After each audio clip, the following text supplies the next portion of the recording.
Welcome to Xhibition, an Xbox podcast, episode number 86. My name is Samuel Adams, and on today's show, we finally have confirmation that Xbox's answer to a Nintendo Direct is on the way. It's happening January 25th, and we know exactly what to expect. We'll talk about if this is finally going to be the event that sets Xbox on the right trajectory when it comes to regular updates and transparency. On top of that, we also have some unfortunate news from the Ubisoft camp with profits down and more games delayed. But at least we're rounding it off on a good note because Xbox is getting a little bit more green. Even greener than usual. So without further ado, let's go ahead and dive into it.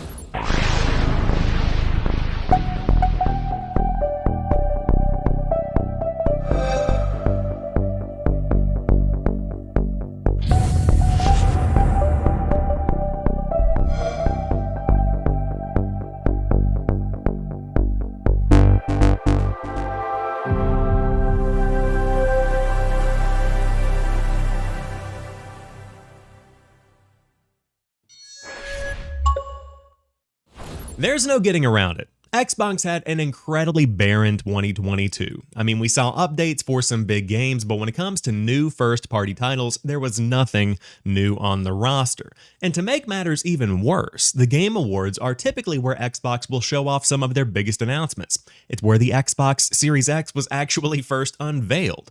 That kind of sets the tone, that kind of sets a precedent. And so when there weren't any new Xbox games announced at the show, or even updates on existing games that had already been announced, fans started to ask questions of what is Xbox doing? When will we see more about these new games that are coming out? Then Aaron Greenberg posted a little tweet over on Twitter and said, hey, you're not going to have to wait too long. We've got plenty in store for a very exciting 2023. And now we know exactly what he was referring to. That is the inaugural Xbox Developer Direct. This is an entirely new show that Xbox is putting on to give us direct updates, as the name implies, on some of their biggest games coming for 2023. In fact, these are games we're going to be seeing pretty imminently.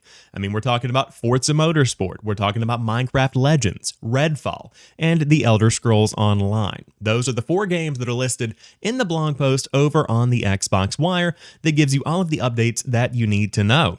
You can tune in on January 25th at 12 p.m. Pacific Time, 3 p.m. Eastern Time to see updates on The Elder Scrolls Online, Forza Motorsport, Minecraft Legends, and Redfall. And it's all going down on the Xbox and Bethesda Twitch and YouTube channels. In my opinion, kind of weird that it's going to be broadcast on the Bethesda channels because there is no Starfield news. They actually ended up calling that out, saying to dedicate the proper amount of time for a deep dive into Bethesda Game Studios' Starfield, a standalone show is in the works, which I love the fact that they have owned that conversation. They have called that out, and they have not let the gaming community's mind start racing. All things considered, I love the fact that they're setting expectations. That is the most important thing you can do here, because if people were to just have a vague description of what is coming and you get the hype machine churning, inevitably people are going to be disappointed because they assume this is going to be the big whammy. They assume this is going to be the event that they have been waiting for years and years and years, when in reality, it's a quick update on games that are coming out very, very soon. Still, great to see updates on games in general from the team at Xbox. So let's break down what you can expect to see from each of these 4 announcements. First and foremost, The Elder Scrolls Online. Studio director Matt Faror will unveil 2023's major chapter update, including the latest regions of Tamriel to become playable in ESO, as well as a major new feature coming in the game's biggest update this year. The Developer Direct will be immediately followed by the full standalone ESO chapter reveal event hosted by ZeniMax Online Studios, which will provide all the in-depth details ESO players will be keen to know. Then from Forza Motorsport, the team at Turn 10 Studios have been hard at work bringing fans the next generation of Forza Motorsport, built from the ground up to take advantage of Xbox Series X and S. Forza Motorsport is back, and we can't wait to share more gameplay and exciting new details. Minecraft Legends. Mojang Studios will showcase an insider's look into the PvP multiplayer experience in Minecraft Legends, the upcoming action strategy game from the makers of Minecraft. Developed in partnership with Blackbird Interactive and launching this spring, don't miss exclusive gameplay footage at the Developer Direct. And finally, Redfall. The minds behind Dishonored and Prey, Arcane Austin, will showcase several minutes of gameplay from their upcoming FPS. The developer direct will reveal single and multiplayer gameplay, showing you more of how you and your friends will take down bloodthirsty vampires on the picturesque island of Redfall, Massachusetts. Fans can expect to learn more about combat, customization, bosses, the open world, and more. All exciting things, but what I am looking forward to the most is seeing more from Redfall, as many people are, because if we're talking about big releases in 2023 that are going to be targeting that mainstream gaming audience, that are going to be console sellers, you pretty much have Redfall and Starfield. Those are going to be driving some interest, and I think being able to see more of what Redfall is delivering, especially after reports last week that we discussed where Redfall is going to be more like Far Cry, according to some at the studio, I want to see some gameplay. I want to see more of this world, and I want a release date. That is the biggest thing that I want from each of these games. Of course, ESO kind of in its own realm because it's just getting an update, but give me release dates for Minecraft Legends, Redfall, and Forza Motorsport. I don't care what they are, as long as they're realistic and reliable. Those are the key elements here because we see these games getting pushed and pushed. We see Skull and Bones, which we'll talk about more in a moment, getting kicked for a 6th consecutive time. Let me know when you have a definitive release date, which I think is what they're exactly doing with Starfield, by the way, and then we'll talk. And I think that's exactly what's happening here. This is us talking now that we know when these games are going to come out. I could not be more excited. I'm going to be watching this myself. I hope you will tune in as well. And of course, you know, here on Xhibition, we'll talk more about all of the biggest announcements from the show, but 2023 is off to a strong start for Xbox. I mean, we've got Persona 3 and Persona 4 both coming to Game Pass alongside Monster Hunter Rise. So those are some pretty big games to launch the year off. We've got more coming later in January, likely coming next week. So all things considered, I think 2023 is already off on the right foot. This past week is a pivotal moment in the history of Ubisoft. Right now, it's kind of sink or swim for one of the industry's biggest publishers, because as reported on by Kotaku, Ubisoft held an emergency call with investors on Wednesday to reveal that the company's 2022 sales had fallen well below expectations and that it would be taking drastic measures going forward, including canceling 3 more unannounced games, delaying Skull and Bones a few months yet again, and cutting roughly $215 million in cost over the next 2 years, with some of that savings coming from a smaller headcount at the over 20,000 person publisher. Lots to break down even in that first paragraph. First and foremost, 3 unannounced games are never going to see the light of day. My question is, how many resources were put into those games? How much time has been sunk into them? If I had to guess, probably a good bit. Probably going to be a sizable investment, a loss that they're going to write off. So it's always unfortunate that developers that have spent time making something and games that have been created are never even going to get the chance to be judged by the gaming community and potentially rise to the top just because they didn't hit the mark, just because they didn't, pass the test internally. It's always a bummer for me. But Skull and Bones has been delayed for a 6th time. Now, right now, it has been pushed out with no definitive release date, so it's going to land sometime between April and March of next year. I personally think this is probably going to be a August-September game. That seems like it feels right to me, but Yves Guillemot said that it's just not ready. The game has made considerable progress, but it's not ready for release right now, and the Skull and Bones Twitter account said they're going to share more soon. Still, huge bummer, and again, we're coming up on the game's 6th anniversary of being announced, and it has gone through rework after rework time and time again, and I just don't feel good about Skull and Bones. I think that it's going to be one of those games where you can see the precursors of the various versions of the game that have come before, where it's been reinvented, reinvigorated, and you can kind of tell in the gameplay that was shown off a couple of months ago that the UI is very bloated. There are so many little mechanics in the game that are probably reminiscent or that are probably left over from past versions of the game that have been torn down and rebuilt into something new. And so hopefully all of that gets cleaned up, the process and the gameplay gets a little streamlined, and maybe it will turn out to be one of the best games of the year. Time will tell.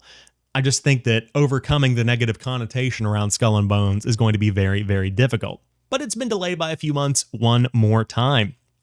again marking the 6th delay for this game. And of course, we round out with the $215 million cost-cutting measure that will include layoffs as confirmed by Xhibition. Now, in an email to staff, he writes, "Today more than ever, I need your full energy and commitment to ensure we get back on the path to success.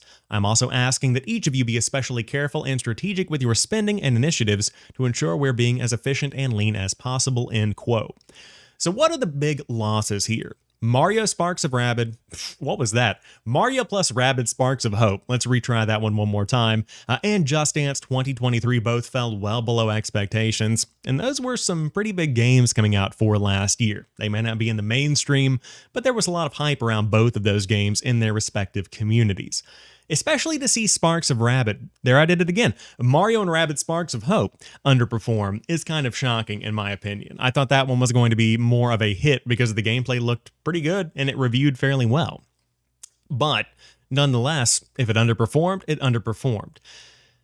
There's so much riding on the upcoming games that Ubisoft has coming. I mean, we are talking about games like Assassin's Creed Mirage, Avatar Frontiers of Pandora. We've got Tom Clancy's The Division Heartland potentially coming out somewhere in 2023.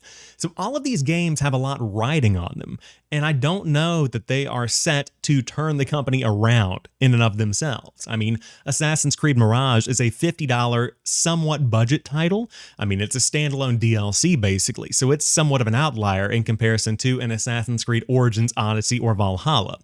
Then with Avatar Frontiers of Pandora, it's been delayed. More than likely, it was supposed to hit at the end of last year whenever the new movie came out. So if this one comes out in, let's say, fall or winter 2023, that's going to be roughly about a year since the release of Avatar 2. Is Avatar still going to have the mindshare of the public? Is the game going to be good? I mean, I think that's what it really comes down to. Is this going to be an encapsulating Avatar experience that people really want to dive into and explore? Or is it going to feel like a half-baked semi-movie tie-in? I hope that it's not the latter. But again, keeping my hopes high, but my expectations in check. And then Tom Clancy's The Division Heartland. This is the free-to-play Division title. I have solid hopes for it, but as a free-to-play game, the monetization has to be right and it has to provide value. So will that one be good? Time will tell. And they do say they're going to announce one more big AAA project that's going to launch within the fiscal year that we're in right now. So there is something else on the way from the team at Ubisoft. But all things considered, that's a lot riding on just a small handful of games that have been announced. And of course, Skull and Bones is also baked into those potential expectations, but let's not mince words. That one's probably, again, I'm just going to assume, not going to do as well as they need it to. So Ubisoft is at a very big turning point right now. I hope that the company is able to turn it around, and this of course begs the question, will this lead to an acquisition? Is Sony going to jump on this and say, hey Yeez, we know you're running into some issues here, how about we cut a deal, we start building some of these legacy IP back up, we get you guys back on track, come join the PlayStation Studios family. I don't think Xbox is going to jump in on this because they are fully focused on Activision Blizzard. You know, if these talks are being had, which it does seem like they are, you know, Ubisoft was set to be acquired at some point last year, but the deal fell through. So I think they're probably going to be open to that now more than ever.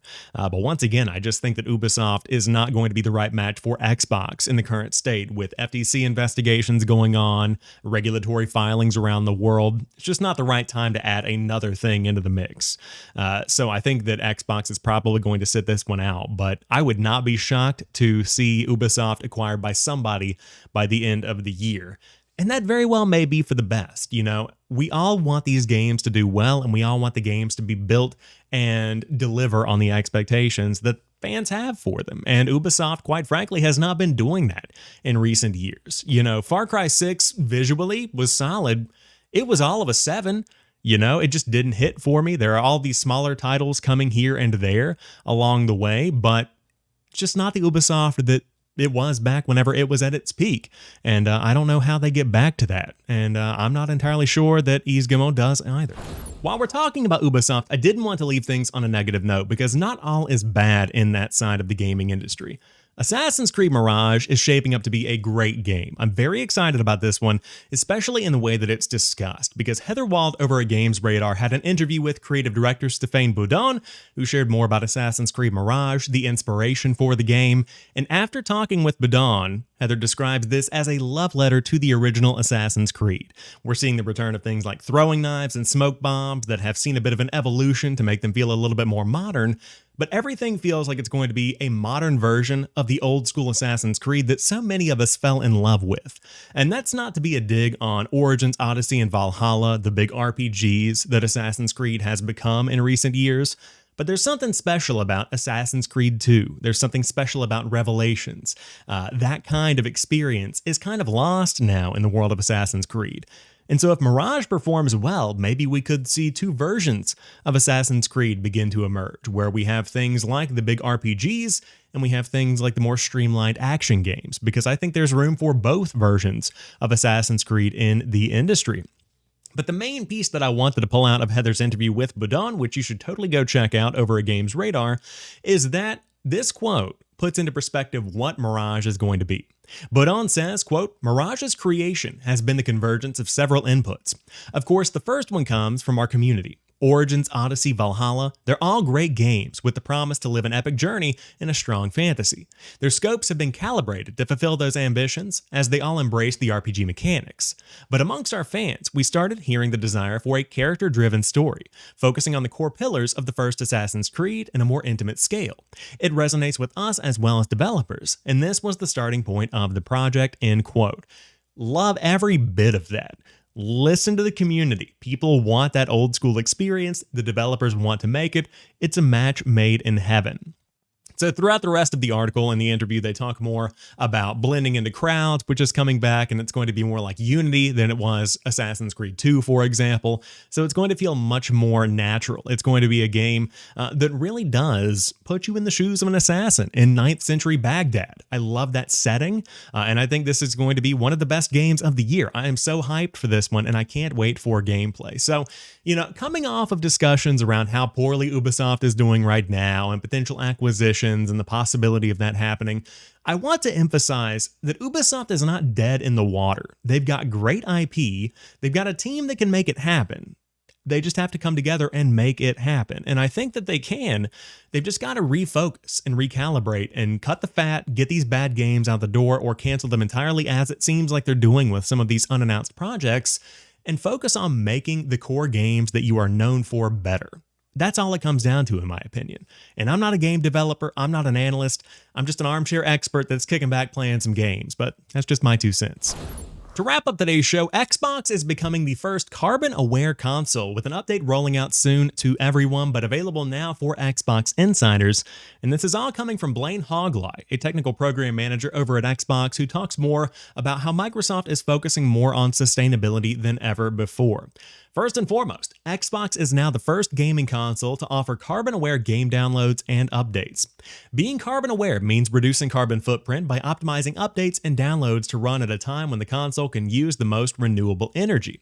When your console is plugged in, connected to the internet, and regional carbon intensity data is available, Xbox will schedule game, app, and OS updates for your console at specific times during the nightly maintenance window that may result in lower carbon emissions because a higher proportion of electricity is coming from lower carbon sources on the electric grid.